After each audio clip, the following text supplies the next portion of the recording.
friends, video 2 of my 5 tips to help you prepare and pass that ASWB exam, because we know you're going to do it. So here we go. Number 1, you want to create a study plan that works best for you. I cannot stress this enough. Do not go looking at everybody else's study patterns and what they're studying, how they're studying, how long they're studying, because everybody is different. Studying is unique to each and every one of us.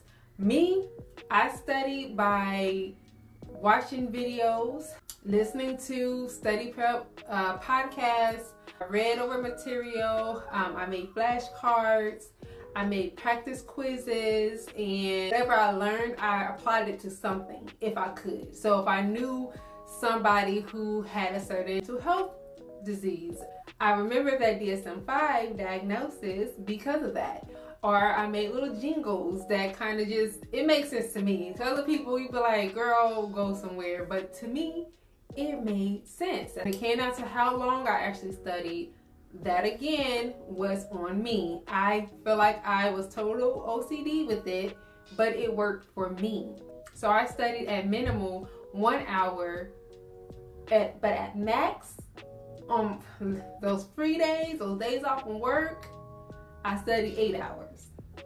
But that was me. And that's not like just sitting there going through information, watching a whole bunch of videos and stuff. I kind of mix it up. I may do an hour of flashcards. I may do an hour of listening to the podcast. I may take a break and then pick back up and like just take notes. Because if I write down something, I can remember it. If I hear something, I can remember it. If I can relate things to like a word to something, I can remember it. So that's how I learned, and I just buckled down and did what I had to do to make sure that I studied the way that was most efficient for me. So you do that. Make sure that you have a study plan and you stick to it. Do not let anybody break it. Treat it like you're going to work. If you say today I'm going to study for 1 hour, make sure you're studying for 1 hour. So if your study routine is 3 times a week, 1 hour, 2 hours a day, make sure you're not breaking that. Don't get off cycle. Don't take a break because it can get really easy to fall off from studying all that material. So my advice to you, create a study plan, be disciplined, stick to it, and write it all the way out. If you said you're going to study for 6 weeks, do not stop at 5 weeks.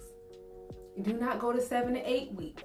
Unless you feel like you need the 7 to 8 week. But in most cases, if you make your mind up, if you feel confident, stick to that. Tip number 2, make sure that you're using reliable study material. I listen to YouTubers and I utilize my books, and I use different websites that was geared toward the ASWB itself that helped me to read through and see what kind of things was going to be on the test. But within that, I just made sure that I stuck with 4 different study material. And one of those study materials was my own, which was the flashcards and the notes that I took. So that would be reliable study material because I studied something to get that information in my own writing, in my own words, and my own memory tricks that I wrote down on those flashcards or on the study guide sheet that I made for myself. And the other 3 came from other material that I use specifically to study for the exam. So stick with the ones that you feel most confident in and the ones that you actually feel like you're learning something from. And I will let you guys know the ones that I used and even the ones that I learned about along the way in my studying journey. I'll let you know that in another video.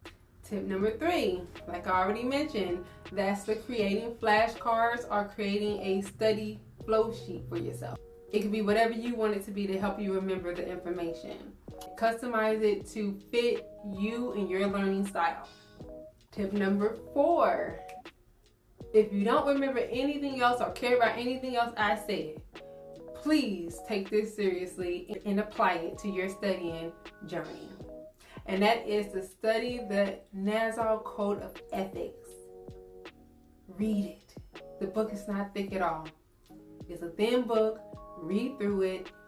I heard someone say once a week. I didn't read over it like that. I kind of just jumped around with it.